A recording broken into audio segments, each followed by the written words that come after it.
Hello दोस्तों, मेरा नाम है सौरभ बंसल। चैनल का नाम है स्टॉक केयर। आप इस चैनल को सब्सक्राइब कीजिए और वीडियोज बनाने के लिए मोटिवेशन मिलता है। मैं ऑप्शन ट्रेडिंग के बारे में कुछ बातें आपसे करना चाहता हूं, क्योंकि जितने भी न्यू ट्रेडर्स आ रहे हैं वो सबसे ज़्यादा जो अट्रैक्ट होते हैं वो ऑप्शन ट्रेडिंग की तरफ अट्रैक्ट होते हैं।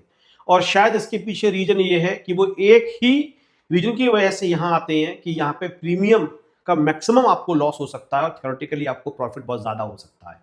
और ये बात सुनने में बहुत अट्रैक्टिव लगती भी है कि हमें एक प्रीमियम के बराबर अमाउंट देना पड़ेगा और मार्केट हमारे डायरेक्शन में चला गया तो हम बहुत ज्यादा प्रॉफिट कमा लेंगे।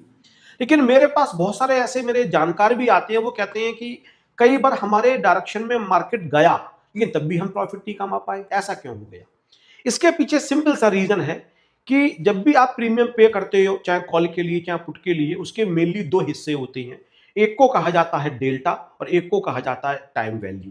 डेल्टा से बेटर वर्ड रहेगा उसकी इंट्रिंसिक वैल्यू, जो कॉन्ट्रैक्ट की अपनी वैल्यू है, इंट्रिंसिक वैल्यू। और एक होता है टाइम वैल्यू। जब तक आप प्रीमियम के दो जो पार्ट्स हैं इसको नहीं समझोगे तब तक शायद पैसा कमाना बहुत ज्यादा डिफिकल्ट हो जाएगा। कभी कमा भी लिया किसी कॉन्ट्रैक्ट में तो फ्लूक में कमा लोगे, बाई चांस कमा लिया, उसको कोई एक्सपर्टीज नहीं मानी जाएगी। और एक बात और भी फेमस है, बिगनर्स लक, वो हमेशा साथ होता है जनरली। बहुत सही है, कोई मार्केट में पहली बार आता है तो उसको प्रॉफिट होता ही होता है। डज नॉट मीन कि आप फ्यूचर में भी पैसा कमाते रहोगे। स्टार्टिंग में 4-5 आपने कॉल या पुट खरीद के पैसा कमा लिया, लेकिन उसके बाद वो सारा पैसा चला जाता है, कैपिटल भी चली जाती है। एक नहीं, मैंने हजारों ऐसे केसेस देखे हैं।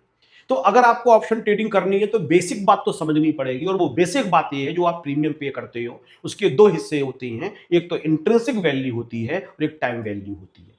इंट्रिंसिक वैल्यू अगर मार्केट आपके डायरेक्शन में जा रहा है तो बढ़ती है, और टाइम वैल्यू आपके प्रीमियम को कम कर रही है। जब तक ये लड़ाई आप नहीं समझोगे तब तक पैसा कमाना बहुत डिफिकल्ट हो जाएगा। आपको साफ साफ ये देखना पड़ेगा कि जब भी आप कोई प्रीमियम पे कर रहे हो, इसके अंदर कितनी इंट्रिंसिक वैल्यू है। इंट्रिंसिक वैल्यू वो होती है जो एक्सपायरी पे आपको मिलेगी ही मिलेगी। और एक जो बची हुई वैल्यू है उसको बोलते हैं टाइम वैल्यू। वो टाइम के संग आपके प्रीमियम को खत्म करती चली जा रही है। अब हो क्या रहा है, टाइम वैल्यू तो अपने काम पे लगा ही हुआ है, वो आपके प्रीमियम को खाए चले जा रहा है, खाते चले जा रहा है। अब आपके डायरेक्शन में मूवमेंट आ भी रहा है, उसकी वजह से आपकी इंट्रिंसिक वैल्यू मतलब डेल्टा बढ़ रहा है। और डेल्टा बढ़ने को कहा जाता है इंट्रिंसिक वैल्यू बढ़ रही है। मैंने डेल्टा क्या होता है और मैंने थीटा क्या होता है इस पर वीडियोस बनाई हुई हैं, वो आप देख के आओ। और आई होप ये दो टर्म्स आपको पता होंगे। मार्केट जब बढ़ता है एक पॉइंट तो आपकी इंट्रिंसिक वैल्यू, आपका प्रीमियम कितना बढ़ेगा, उसके लिए कहा जाता है डेल्टा। और आपका टाइम के संग जो प्रीमियम कम होता चला जा रहा है उसको बोलते हैं थीटा। अब आपका सपोज करते हैं टाइम के संग प्रीमियम तो कम हो गया 5 रुपए, लेकिन आपके डायरेक्शन में मूवमेंट आने से आपका प्रीमियम बढ़ा केवल 3 रुपए। डेल्टा जो था उसके हिसाब से 3 रुपए बढ़ा, तो प्रीमियम आपका 3 रुपए बढ़ गया। लेकिन टाइम वैल्यू की वजह से आपका जो थीटा की वजह से आपका जो प्रीमियम 5 रुपए कम हो गया। आप कहते हो मेरे डायरेक्शन में मूवमेंट आया तब भी मुझे 2 रुपए का लॉस हो रहा है। साफ साफ 2 रुपए का लॉस मैथमेटिकली मैं प्रूव कर रहा हूं। आपने टाइम की वजह से 5 रुपए गवा दिए, लेकिन डेल्टा की वजह से 3 रुपए आपने कमाए, लेकिन 2 रुपए के तो लॉस में रहे। तो देखो, दोनों को मैनेज करके चलना है। टाइम की जो वैल्यू है, जो डिके हो रही है, थीटा है, उसको मैनेज करने का एक ही तरीका मैं मानता हूं कि आपको ऑप्शन ट्रेडिंग शॉर्ट ड्यूरेशन की करनी चाहिए। अगर आपका मूवमेंट नहीं आ रहा है या बहुत छोटा मूवमेंट आ रहा है तो छोटा सा लॉस देके मार्केट से बाहर निकल जाओ। साइडवेज मार्केट चल रहा है या आपके अपोजिट में कोई मूवमेंट आने वाला है, आप सोचो नहीं हमारा भी टाइम आएगा। जब तक आपका टाइम आया और आ भी गया अगर, तब भी आप प्रॉफिट में नहीं रहोगे, क्योंकि आपका थीटा बहुत कम हो चुका है और क्या पता डेल्टा उस थीटा के बराबर मुकाबला कर पाए या नहीं कर पाए।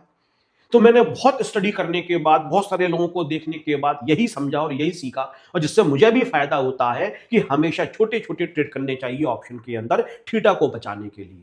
तो पहले तो आप ये देखो कि मेरा मूवमेंट डायरेक्शन में आने के कितने चांसेस हैं। उसके लिए आपको टेक्निकल सीखने पड़ेंगे, चार्ट्स को देखना पड़ेगा, और चार्ट्स को देखना सीख गए तो चार्ट्स आपसे बातें करना शुरू कर देगा।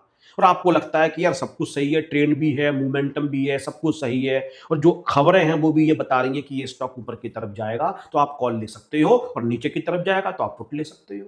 अब लेने के बाद आपका जो मूवमेंट है वो जल्दी से जल्दी आना चाहिए, नहीं आए तो बाहर निकल जाओ। अगर आ जाता है तो फिर वो इतना बड़ा मूवमेंट हो कि डेल्टा आपके थीटा से ज्यादा हो। 2 घंटे बाद आपका मूवमेंट आया, 2 घंटे में आपका थीटा कम हुआ, लेकिन 2 घंटे में डेल्टा बढ़ा। लेकिन डेल्टा इतना होना चाहिए कि आपके थीटा को वो सेट ऑफ भी कर दे, उसके बाद आपको प्रॉफिट भी दे दे।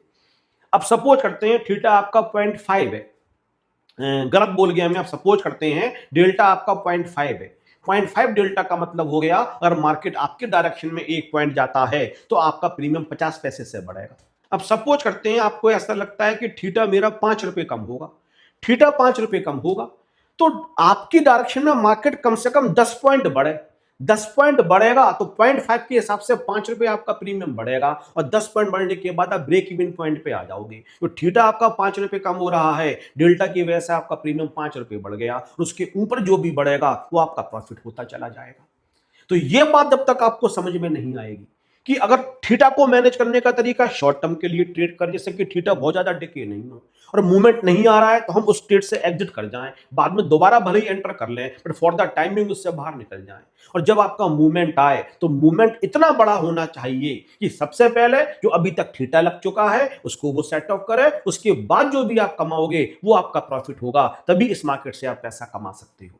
तो आप 50 चीजों में मत जाओ। जो 3-4 चीजें मैंने यहां पे बोली, छोटे ट्रेड्स करने हैं, बहुत स्ट्रांग फीलिंग आए टेक्निकल्स और चार्ट्स को देखने के बाद हमारे डायरेक्शन में मार्केट जाएगा तभी एंटर करो। वो मूवमेंट ऐसा होना चाहिए जो उस टाइम के थीटा को भी सेट ऑफ कर दे, उसके बाद भी आपको प्रॉफिट दे दे, और ये काम एक छोटे से ड्यूरेशन में करके जो भी आपने प्रॉफिट कमाया वो लेके आप बाहर निकल जाओ। ये छोटी छोटी प्रैक्टिसेस आप करके देखो तो शायद आप मार्केट से पैसा कमा पाओगे। लेकिन मैं आपको एक एडवाइस और भी करूंगा, एग्जैक्टली थीटा और डेल्टा क्या होता है। हालांकि मैंने गामा भी समझाया है, वेगा भी समझाया है, इम्प्लाइड वॉलेटिलिटी भी समझाई है, इंट्रिंसिक वैल्यू भी समझाई है, लेकिन वो एडवांस लेवल पे।